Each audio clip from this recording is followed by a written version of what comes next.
Welcome to Mindfulness Manufacturing. My name is Trevor Blondeel. Spending 25 years in manufacturing, I discovered the real impact we have on turnover, communication, and the ability to manage change is how we show up. That's the essence of emotional intelligence. In each episode, we bring a guest or message to expand your skills, engage your people, and grow your organization. So let's jump in. In manufacturing, there's these moments when you must persuade, inform, and motivate others effectively. Each of those moments require you in some way to play a role and to heighten the impact of your own words and manage the emotions and nerves that goes into a daily manufacturing day. Yet, until recently, I'd never really thought about those moments as being a performance. So whether we're speaking up in a meeting, or we're having an interaction on the line about what to do when it's down, or we're just kicking off the production meeting in the morning, each of those are an opportunity to perform. So how do you unpack that? Well, you bring in an amazing friend and guest, Michael Port, a New York University acting program master's graduate and former professional actor with guest starring credits, including Law and Order, Sex and the City, The Pelican Brief, and a New York Times bestselling author of Book Yourself Solid and Steal the Show, in which that one has a book report on my website for you.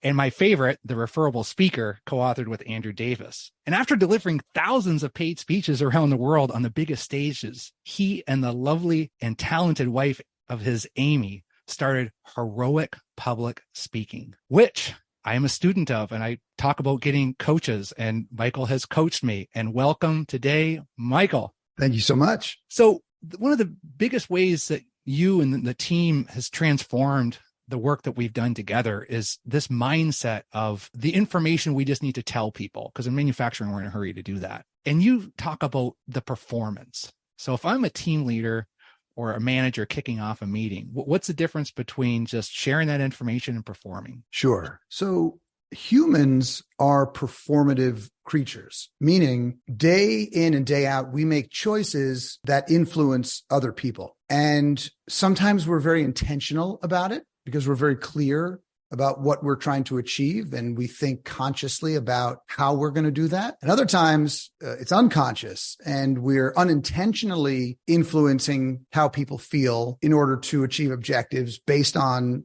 subconscious desires. And the tricky thing is that sometimes when people, especially people who aren't, involved in the arts, they hear the word performance and sometimes they make a face and they say, I don't know, that's phony, right? It's fake. When you perform, It's fake. And yes, certainly there are some times when people are faking it, meaning they're behaving in such a way that is dishonest, but that's not what we're talking about. When we think about performance, and we think about the best performers in the world, we think about the most honest performers in the world, the people who are very, very intentional, very, very transparent, meaning clear about their intentions and how they're, going after their objectives. And that's critically important, because if we want to change what people do, and I imagine a major part of a manager's job in manufacturing is to change behavior, to change what people do so they improve performance, so you improve output. Yeah. And if that's your primary job, to change what people do so they perform better, then it makes sense to me to spend time thinking about, well, what does it take to actually change behavior? Now you can use fear. You definitely use fear. No, don't do that. You don't do this, you lose your job. That's a threat. People are afraid, and maybe they'll do it, but it's not going to stick. They're not going to like you. Nope. And they're going to start looking for other work. So if you want to change what people do, it's really important to consider two things first. Number one, what you make them think. And number two, how you make them feel. Because if you want to change what people do, how they act, then we need to change how they think. But in order to change how they think, we first need to change how they feel. So anytime we're thinking about changing behavior, we always first focus on how do we need to make this person feel in order to have the privilege of influencing how they think so that they change what they do. And so I would just put to all your listeners the question, how intentional are they about how they make other people feel? Because if you're not thinking about that first and foremost, it's going to be very hard to change how people think and what people do. And it's not always easy to have that kind of empathy and intentionality in the course of a day. But the more that you do it, the more natural it becomes, and the better you become at managing, and the more promotable you become as well. Because for the most part, the most effective executives and C-suite leaders are people who are very good at influencing how others feel. Now, you're going to show me lots of examples of, really mean, executives and senior leaders. And I get that, but they are definitely influencing how people feel. Yes. And the culture of the organization is in large part determined by how senior leadership makes people feel. And so if you're in senior leadership or you're in middle management, even if you're on the front lines, if you're constantly thinking about how you make people feel, you're going to be somebody that others want to help. It's interesting. I've been very fortunate to have success as an entrepreneur over the last 2.5 decades. And, I've always wondered, how did that happen, given that I didn't study business and I'm very, very dyslexic. So I wasn't particularly academic when I was younger. And I saw a study that the Kaufman Foundation did. They study entrepreneurship. And one of the things they identified is that a larger percentage of successful entrepreneurs compared to the general population are dyslexic. And they came up with a few reasons why they think that's the case. Number one, people who are dyslexic often have trouble fitting into other people's systems and processes, so they like to design their own. Number two, they tend to be good problem solvers because they've spent their life trying to figure out how to do something in a way that works, that's different than the way it's presented to them. Because they don't, when you're dyslexic, you don't always respond the same way that someone who is sort of neurotypical does in the learning process. But also, you're very good at getting other people to do your work, you're very good at getting other people to do your work because, when you're in school, you can't take notes and listen to the teacher at the same time. So you need other people to give you your notes. So when I was in high school, I needed other people to give me notes. So I needed to be somebody that others wanted to help. And so at a very early age, I started thinking very intentionally about, well, how do you be a person that others want to help? And at a young age, I determined that it's based on how you make people feel. And if you make them feel valued, if you make them feel smart, if you make them feel considered, if you make them feel like they belong, if you make them feel like they're a contributor, then they will want to help you as well. And it's going to be very difficult to improve processes inside a manufacturing plant, especially a big one, if you're not highly intentional about how you make every single person on that floor feel day in and day out. And so often we have a to-do list in manufacturing. We have targets, and that ends up driving us. And I was there. And I think that's why even doing the work with you, Michael, and developing my own content is that I understand now how it transforms yourself. Because the more you start thinking about it, like even just listening to you speak, if I'm in manufacturing and I'm going to run a meeting this morning, I'm going to be thinking about this. Yeah. Like, hold on a minute. I thought the meeting was about me and the information I had to share with the team. Well, I just never really thought that I should picture myself as the audience. But that's a game changer. You say that you don't have a lot of manufacturing experience, but man, that is manufacturing experience because that's when it's golden. I read The Goal, so I understand the theory of constraints and a little bit. I'm a reader, so I like to read about things that I don't have a lot of exposure to, and I really am fascinated with manufacturing. It's just so complex and interesting.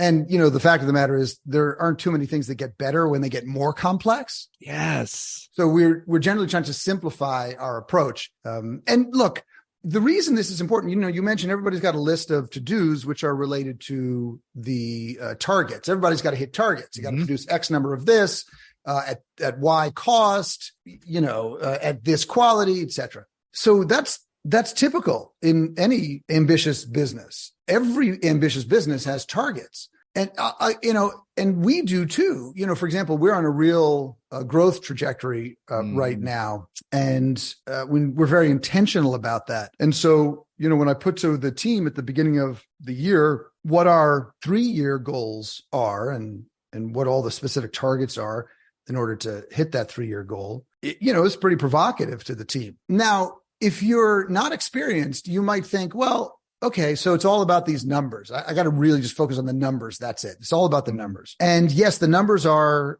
goalposts that, we've got to get to them, or a goal line, I guess I should say. But what I really try to help my team recognize is that in order for us to get to those growth goals, and the key word is growth, every single person on the team is going to have to grow, because the capabilities that we have right now are what enable us to successfully achieve what we're currently achieving. But if our goals for 3 years from now are triple today's goals, well, what got us here is not necessarily going to get us there.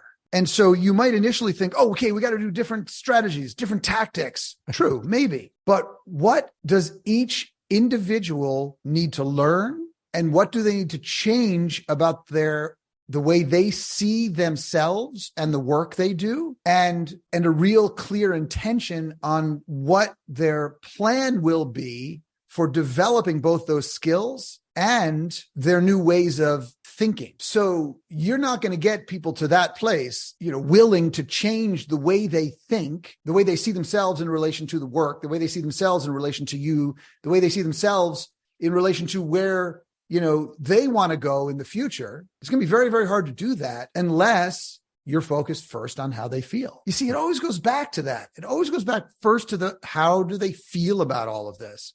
Because it is generally a losing game to shove targets down people's throats and just say, go do this. Here's your bonus if you do. Yeah. And, that can work sometimes, but for the most part, it's not going to build something that's sustainable long-term. And you either care about people or you don't. I don't think it's, there's a lot of middle ground there. You either care or you don't. So if you do care about people, then think about how they need to feel in order to accomplish the goals that you have for your organization and for every person inside the organization. So are you a stagnant organization? Are you an organization that already knows how to do everything? Or are you a learning organization that's focused on the development of human beings, because the human beings need to learn in order to get better at, building the processes, for producing better products faster at lower costs. I think there's going to be a listener right now that's be like, hold on a minute. Was this guy in our plant?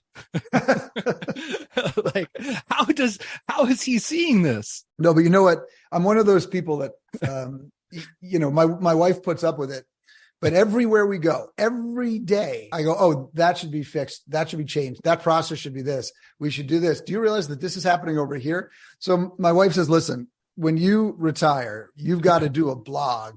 That's just basically like a fix this now kind of blog from a curmudgeony old man. Because every time I go somewhere, I just don't understand why the processes aren't better. Why aren't they more effective? It just seems so obvious. And in large part because in most environments, most retail environments, most manufacturing environments, most people are punching the clock. They do what they think is their job, and that's it. If they say, well, that's not my job, they ignore it.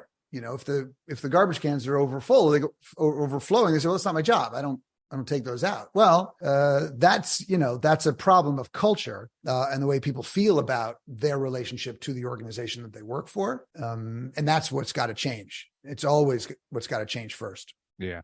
I'm thinking like, even if whether I'm a team leader or I am the plant manager or owner, like I can already stop this podcast and apply what you've said, because a client I was talking to this morning, his phrase was, how do you get your team involved to get them thinking what you are thinking? And he's got decades of experience.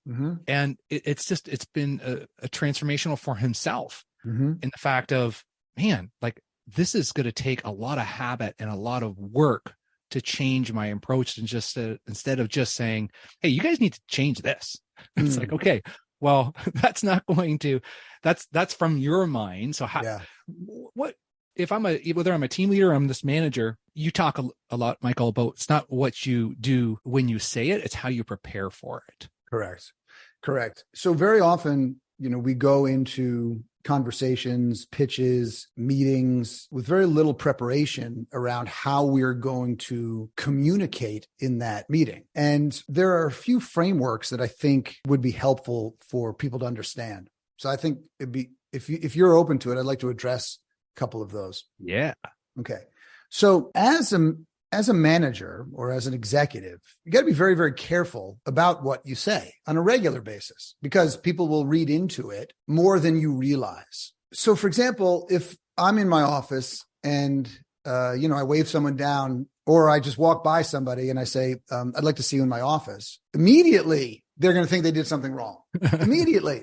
That phrase immediately strikes fear in the heart of anybody who has a paycheck. I'd like to see you in my office. See me in my office. If your football coach says, see me in the office, you're going to get, you might not get a whooping, but you're going to get a chewing for sure. Mm-hmm. Right. So we need to be careful about what we say. So for example, when we start a conversation, we may want to first articulate what this is not about. I'll give you an example that is pretty easy for most parents to understand and to resonate with. So for example, let's say you have a teenage daughter, 16, 17 years old, and she's always been a really good student. She plays the piano and very conscientious, not a big partier, kind of like your ideal kid in your imagination of how to have an easy kid. Well, all of a sudden they start dating a guy that you think is a little suspect. He reminds you a little bit of Judd Nelson in The Breakfast Club. Oh, yeah. And you're thinking, I don't know, this guy's like one or two bad decisions away from either reform school or prison. I'm not really crazy about this, but he's cool and he's good looking and he's in a high level social group. So all of a sudden your daughter's now interacting with a different group of people, staying out a little bit later. She's not playing the piano as much and a little bit worried. So if you come into her room and say, listen, since you've been dating this guy, you've dropped this, you haven't done this, this is what's going on. That's a problem. Immediately, she's going to think you're going to make her break up with the guy. Mm-hmm. That's her first thought, because that's the thing that is giving her a lot of enjoyment, excitement. It's a new experience and she wants it. And so, of course, she's going to think you want to take it away from her. So immediately she's going to get defensive. But if instead you sit down and say, hey, listen, I know you're dating this new guy and he seems really unique. And I want to talk to you about it. And I'm not suggesting you break up with him or anything like that. I'm not trying to take him away from you. I just want to talk about some of the things that, I know you've been interested in throughout your whole life, but you don't seem as engaged in now. And I just want to talk about that because I know those things are really important to you. And I'd like to learn more about where you are with those things. She's probably willing to have a conversation with you about it because she doesn't feel that she's at risk in the same way that she might have if you hadn't established your intentions at the beginning of the conversation by making sure she understands that nothing bad is happening. So it's a good idea to think about how your employees or even your colleagues are going to respond to what you say before you say it, not after you say it, before you say it. When you want, as this other gentleman that you mentioned stated, when you want to figure out, well, how do I get other people, to get excited about and want to do the things that I want them to do? They need to feel safe, first and foremost. If they don't feel like they're in a safe environment, they're always going to have one foot out the door. They're going to protect themselves, and they're less likely to take risks on your behalf because they'll feel like if the risk, if it doesn't go well, then they're going to be fired. Before I went on my own many, many years ago, I worked as a vice president of programming for an organization that owned a production company and, film production company, distribution company, and an exhibition company. And when I got there, it was pretty exciting because this former partner from Goldman Sachs had, after he, retired from Goldman Sachs, had taken, $45-50 million of his hundreds of millions of dollars and said, let's start a film company. And he brought in the coolest people who were running all the coolest film studios in New York and LA. So when you got there, it was amazing to see the level of talent that had been, amassed in this one place. But that first week, I knew that was the beginning of the end for me because the CEO, the founder, in a meeting had told someone that his idea was stupid. And I thought, okay, this is not a place where anybody's going to want to work. Certainly not these high-level creatives who've come from really cool jobs, where they have great reputations and a good working environment.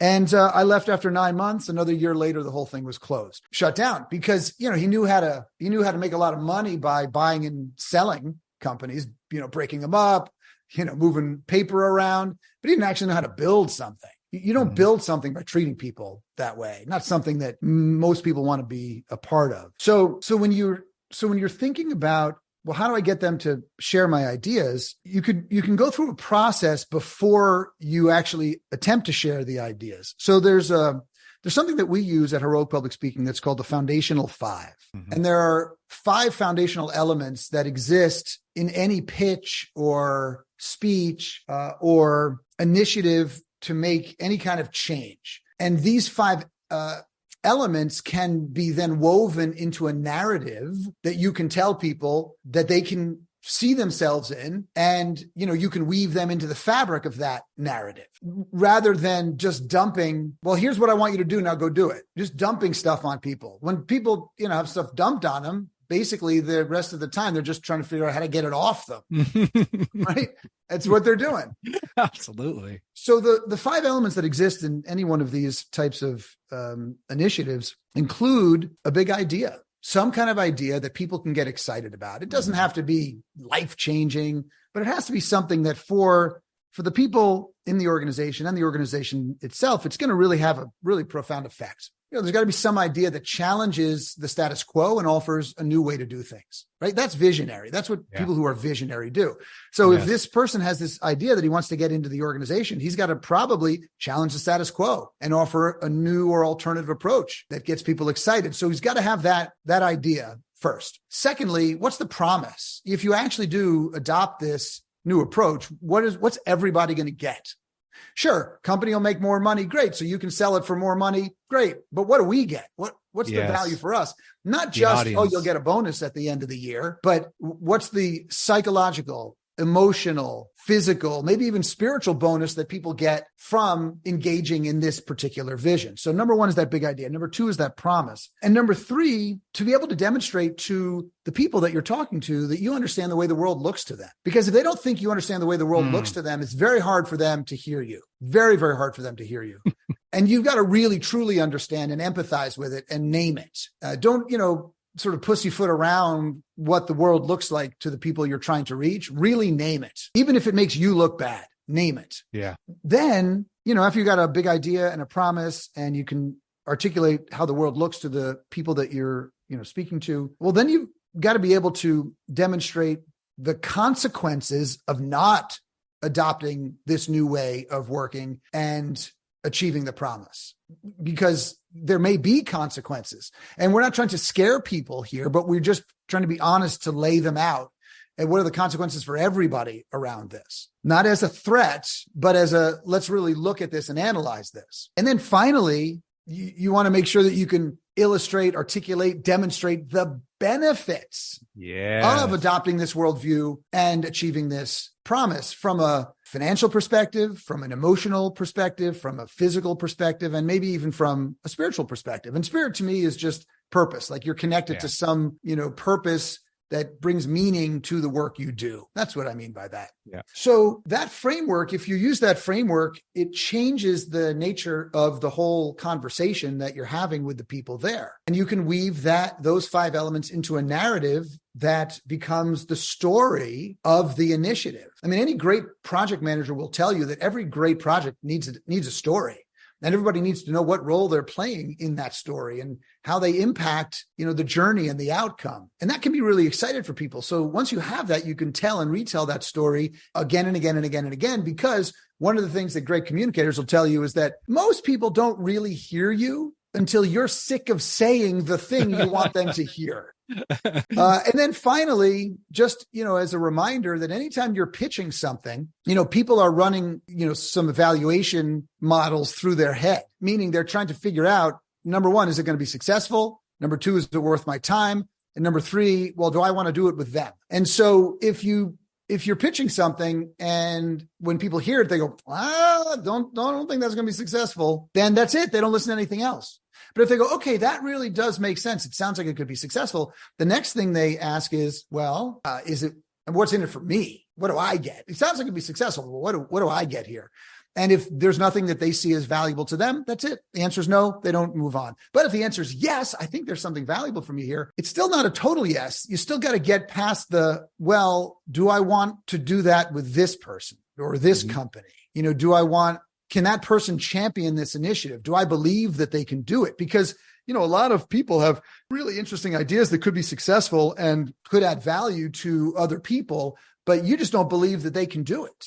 And so if you want to be somebody that other people are going to regularly say yes to, you need to be a person that others want to help, as I mentioned at the beginning. And initially, our focus was on, well, you got to know how to make them feel. Okay. Yes. The second thing that's critical to being a person that others want to help is being known as someone who makes commitments and fulfills them. Because if you don't make commitments regularly, nobody wants to play with you because you're not in the game. And if you make commitments, but don't fulfill them, definitely nobody wants to play with you because you're dropping the ball regularly. And so if you can focus on how you make people feel, if you can use those frameworks that I just introduced to help prepare yourself for any kind of meeting, conversation, pitch, and you can also practice making commitments and fulfilling them on a regular basis. Meaning, I'll give you an example. When I first meet somebody, I'm not really great at small talk. I like talking about deep, big stuff, but that's not really always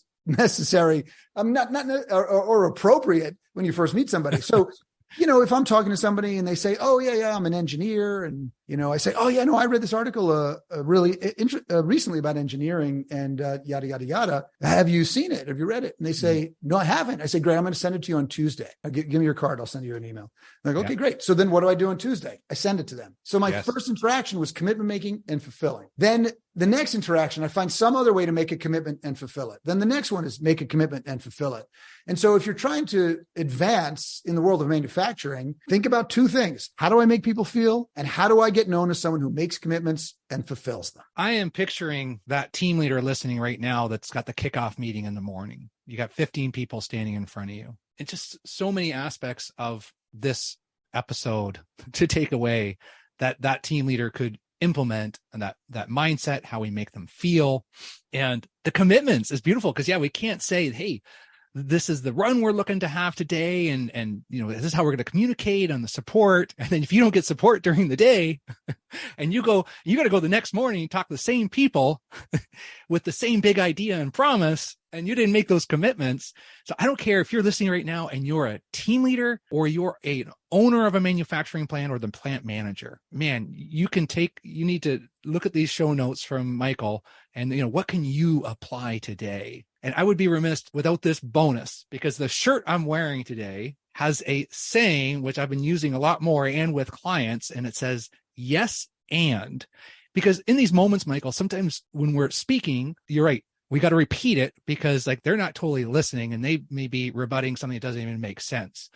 And it's a struggle sometimes when you're not a professional speaker and you're not you're working towards being a performer, and these rebuttals come up. And sometimes you just don't know how to respond to them. But this yes, and since it's yours, I got to hear your version of it for our audience. I want to bring it home with us today. Sure.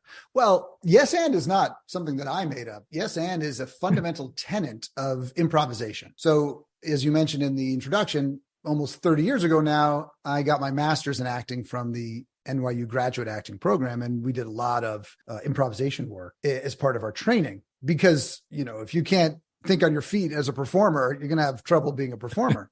So there's a concept that is fundamental to improv, and it's the yes and concept. I'll give you an example of how it works. So let's say you and I are doing an improvisation in front of an audience, and you walk in limping, and you say, "Oh my God, I got to sit down. I broke my leg. Oh my God, I'm in so much pain." And I say, "No, you didn't. What? It just stops everything. It's done. It's dead." What are you going to be like? Oh yeah, no, it's fine. And you just start walking. It would break the commitment that the other person made to that choice of having a broken leg. Yeah. So you're saying no, and you're stopping the action. But if you walk in and say, "Oh my God, I broke my leg. I'm in so much pain." I say, Oh my God, sit down. Tell me all about it. That's saying yes, and then you can say, "Okay, so I was at the hair salon. I was getting my hair done. and they were using all these chemicals, and I passed out and I fell down and broke my leg. I said, well, your hair looks fantastic. Can you give me a haircut? Which of course would be ridiculous because I'm bald. So you see, it just moves it forward. Yes, and yes, and yes, and yes, and. Now, that doesn't mean that when you're, say, in a meeting talking about some kind of change on the floor, that you're going to say yes to people's requests when you can't say yes to them because they're either just not feasible or, or they just don't make any sense. Mm-hmm. So, but if you lead with no, but, no, but, eventually people just stop offering their ideas. Yes. But if when somebody offers a suggestion and you say, yes, I absolutely can see why you would ask that. And let's think about it in the context of X. So now you're in a conversation where you're saying yes and moving the conversation forward. Yes and moving the conversation forward. Yes and moving the conversation forward. But you know where you want to go in that conversation. So you're leading to that point.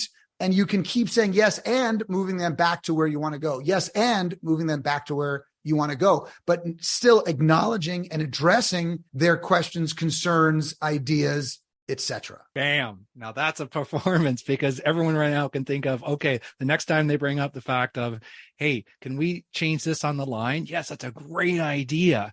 And we should talk about that. And it's just, and you take it where you want to go. Yeah. Now, here's the thing, Trevor, it's also possible that the idea that someone gave you is actually a terrible idea. That happens all the time. So we don't need to say, well, that's a great idea when it's a terrible idea because it's not. That would be dishonest. And as performers, we're honest performers. So what we're saying is, yes, I see why you would suggest that.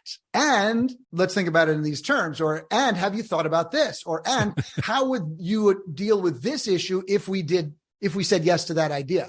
And they say, oh yeah, actually, you can't do that because of what? And you say, that's a really good point.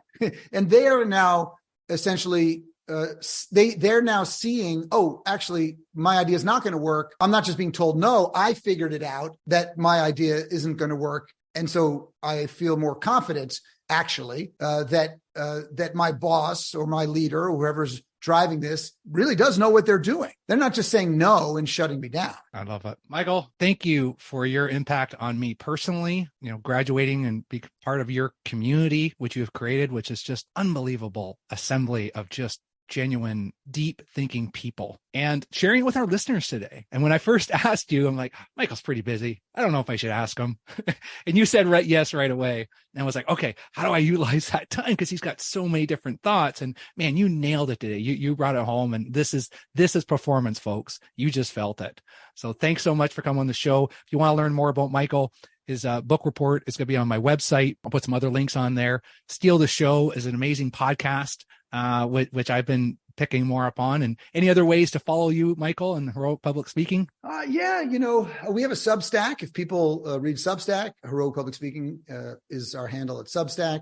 Certainly you can find us at that handle on LinkedIn or Instagram, Facebook. I'm not a huge social media person, but we've got a team who helps with that stuff. But yeah, I'd say, listen to the podcasts, Steal the Show with Michael Port, pick up one of the books, Steal the Show, and, come check out the website at heroicpublicspeaking.com. And if you have any questions, just shoot us an email at questions@heroicpublicspeaking.com. Wonderful. Thanks so much, Michael. Yeah, you're welcome.